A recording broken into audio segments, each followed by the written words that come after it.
13ஆம் நிலை. இறந்த இயேசுவை அவர் தாயார் மடியில் அமர்த்துகிறார்கள். என் இனிய இயேசுவே, உம்மை ஆராதித்து வணங்கி உமக்கு நன்றியறிந்த அஞ்சலி செலுத்துகின்றோம்.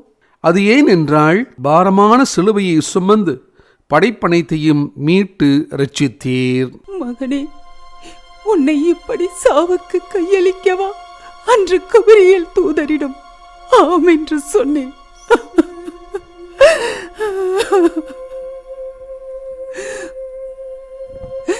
உன் உள்ளத்தை ஒருவாள் ஊடுருவும் என்று சிமியோன் இறைவாக்கினர் இறைவாக்கு உரைத்தது இதை குறித்துதானா?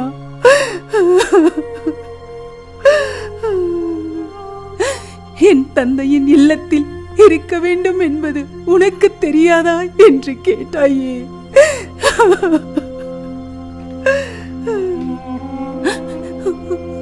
இப்போது உன் தந்தையின் வீட்டிற்கு நிரந்தரமாகவே சென்றாயோ?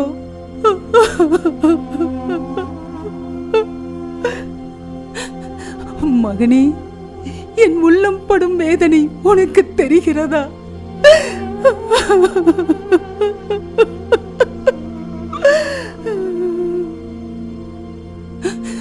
இந்த உலகில் எனக்கு யார் இருக்கிறார்கள்?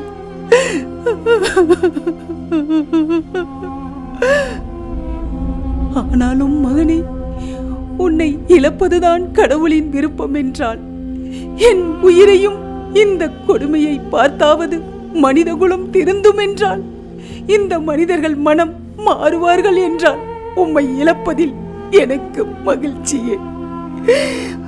என்னை இழப்பதில் எனக்கு மகிழ்ச்சியே.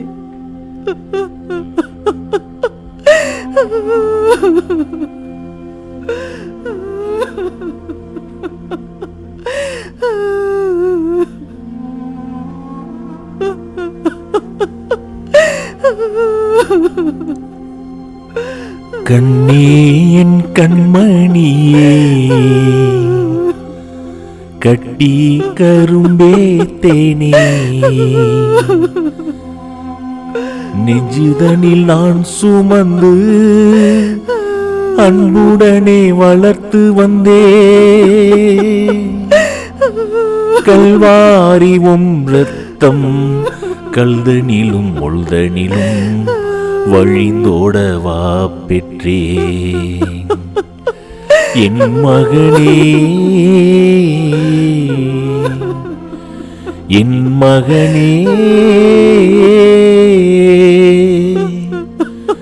தேசம் எங்கும் சுற்றி வந்து திவ்ய மறை போதிக்கவே சுற்றி வந்த கால்கள் இது வல்லவோ சுவாமி. இப்போ திரண்ட பெருமானிகளால் கல்தனிலும் முள்தனிலும் வழிந்தோடவா பெற்றே. என் மகனே, என் மகனே,